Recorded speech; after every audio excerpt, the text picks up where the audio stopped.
Beach was diffused by a combination of weather and police presence. More than 100 bike gang members gathered at the beach over the weekend, and police had feared confrontations. Steve Kirkland reports. The few remaining bikers were getting ready to leave town this morning. More than 100 of them converged on Wasaga Beach and especially around this tavern this weekend for what they were calling a big party. Oh, it was a great party, and everybody behaved themselves, and it was a great weekend. Great, just fabulous weekend, no problems, and everything went great. But the Ontario Provincial Police believe the bikers were here for more than just the party. That in fact the get-together was sponsored by the Hells Angels, who wanted to talk about setting up shop in Ontario. Anticipating trouble, the police brought in more than 24 extra officers to keep tabs on the bikers. There would be probably an extra 25 officers from our True Team and Special Squad looking at what was going on this weekend. Because of the stepped-up presence or otherwise, there turned out to be no problems. It was a very quiet weekend all around. We were over and above the motorcycle gang being here. For everything, it was very quiet for the weekend. Although the rain kept the tourist numbers down today, things were otherwise back to normal by midday on the beach. The bikers say they may be back to party in the future. The police say they'll be watching as well. In Wasaga Beach, Steve Kirkland, Total News. 50 teams from across the province took part. Greg Lubianetsky brings us some of the highlights. Fill out all the information. 3 1,000, 4 1,000. Chris, I'm going to take a breathing 5 1,000. This medical victim is being handled quite capably by one of the competing crews at the Ontario Lifeguard competitions. A little red on the face. Right, Chantal, this is Back of the neck seems fine too. No bumps or bruises. The championships provide motivation for the teams to work on improving their skills. These are all lifeguards who are working at a variety of facilities across Ontario, and it's a chance for them to come and match their skills against the skills of other lifeguards. And there they go down to the other end. This is the beach flag competition. It's a little bit of fun amidst everything that's going on here, but most of what's happening here is serious business. I think that when you get to the championships, the competitive aspect's more important, but certainly a lot of the techniques that are developed through preparation for the competitions find their way back into lifeguarding courses in Ontario. A number of new techniques are developed to improve the rescues. Get strong pulse, get some oxygen. What's the beats? 70 beats per minute. Catch the final competition tomorrow all day long at the waterfront. Well, you look straight at me. Is it a minor? Yeah, just asthma. In Wasaga Beach, Greg Lubianetsky, Total News. This latest craze took a life in Peterborough yesterday, but it hasn't stopped everyone from seeking the adrenaline rush that comes with bungee jumping. It was business as usual at Wasaga's Beach Bungee today. According to Ministry of Labour guidelines, all bungee businesses must inform the ministry before operating. Then an official goes out and checks out safety features. This bungee has been considered one of the safest in the country. What we employ is a multiple cord, multiple harness system. So for everything we have is a backup. I weigh 200 pounds, so I jump on 5 cords. If one cord were ever to fail, I'd have 4 backing me up.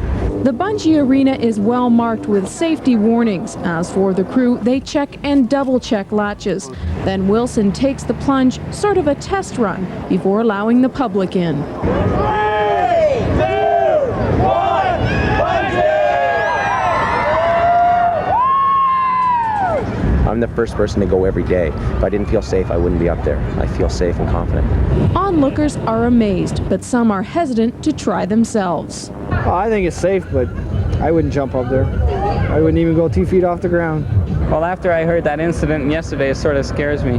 I did yesterday, and it's really amazing. If you listen to the jump master, he tells you just 3, 2, 1. Don't even think about it and just go, and you do it. It's totally amazing. An investigation continues into yesterday's fatal jump at Adrenaline Rush Adventures. Operators such as Beach Bungee hope the tragedy doesn't result in the closure of those deemed safe. At Wasaga area. But poor weather conditions this summer has meant slow business for police officers keeping an eye on rowdiness and noise. Bill Fletcher explains.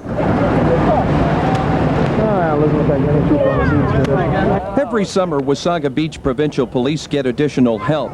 The town, which has about 6,000 residents in winter, plays host to more than 1 million visitors in the summertime. The Wasaga Beach Detachment has taken on 8 more constables for regular summer duty and another 25 for holiday weekends. After 2 months of unseasonably cool, wet weather, the normal crowds are staying away, and police are changing their tactics. At times it gets pretty, I imagine, pretty slow for them, and so we try predominantly to do our ride checks and seatbelt checks, and gives us a chance to do a little more proactive policing, and that's always welcomed in a busy spot like this. Right in the day, fellas. Not bad. Seatbelts all on? Yeah. Very good. Just checking for open liquor in the car, sir. Nope. Police often stop cars at the beach to check for Liquor Act violations. So far this summer, charges number less than half than the same period in 1991. Other criminal charges like assaults and thefts are way down compared to last summer, according to OPP records. Officers on the beat are noticing it too. In comparison to last year, noticed last year was considerably busier. There's a lot more liquor on the beach area itself. This year there seems to be very little. The bad weather, of course, has played a part in that. With dreary weather today, the beach was quite empty for a midsummer weekend. However, OPP say a sunny day yesterday brought thousands out, and that kept police hopping. In sales. Last year we had, relatively speaking, good weather, and we had double the sales of what we have this year. 76 we had a similar July, almost every day it rained. I think 76 was a little colder and more windier. So what we halfway through July, so we'll see whether it'll beat the 76 record. Windisman is frustrated for more than one reason. He was hoping the introduction of Ozone Alert t-shirts would generate record sales, but that hasn't been the case. Over at Cool and Casual, the owner is counting on tourists already booked into local hotels, but the empty parking area speaks for itself. Not too great, depending on the weather again. If the sun comes out, things will pick up, but people stay indoors if it continues like this. Many stores didn't even bother to open today and won't until the sun starts to shine. Merchants say if this dismal weather continues for another 2 weeks, this will go down as the worst summer at the beach. At Wasaga, Teresa to take Nancy Island. Photographer Steve Mansbridge was on hand. Shoulder, arms, 1, 2, 3, 4, make, ready, his head, fire, prime hand, road. Now you can see the smoke drifting away. Our group is the Military Reenactment Society of Canada. We're a non-profit charitable organization whose charter is set up to foster the military history of Canada, to try and show people by example, by how we dress and how we work, what the life of the soldier was like during the period.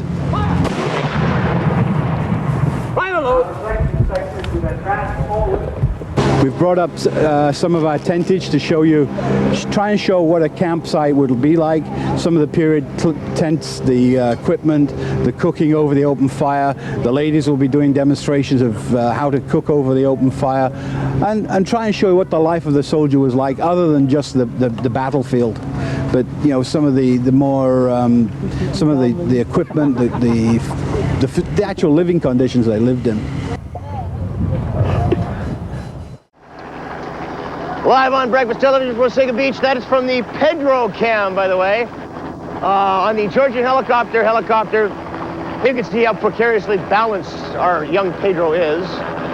My name's Steve. We're with the beach bungee folk. We're going to spend the entire summer here. Hopefully you guys come, entertaining you. By hopefully entertaining you. And I'm, you know, this is odd. You can't defy gravity poorly. I pride myself on being a bad example. Like, you guys wake up, you got a whole day ahead of you, you turn on breakfast television, you look at me and go, I can do that much better. And I know that's true. The thing about bungee jumping is, there's not a whole lot better you can do. You drop, that's it. Clears your mind, refreshes your day. So we'll just basically plunge 150 feet. So I don't know what you guys are doing. I'd like to.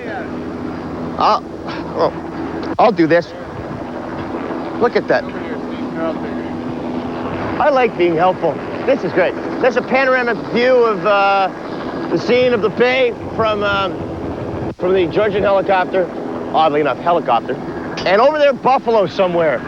Isn't that true? Over there. Over there is... Cage is locked on. All right, are we safe and secure? We're safe and secure. All right. How do you want to go out? I'm going to go up forward this time, if that's okay. I'm going up forward. You have your options here. Stand back. I'm standing back. Safety first. Here's my loonie. Thank you for getting me up. Here's my Kleenex. All right. From down below on Bungee skydive like you're going into a pool. Uh-huh. Let's have a count! 2, 1, Bungee! See ya. See ya. Oh, man. Oh, this is so wild. Jeez. I guess we should go now. Jeff, do I say bye now? I guess we say bye now. Let's go back to the station. This is Breakfast Television on City TV. See ya. Let me do a special thanks, Gilligan's Burgers and Subs, for the nutrition this morning, and the Beach Bungee folks for letting us just fool around up here, because it's been a lot of fun at Wasaga Beach, and it opens up this weekend. Tomorrow, Youth Fair at the C&E. That's for us, and Annie will tell you about the rest of it. Thanks for being out there. See ya.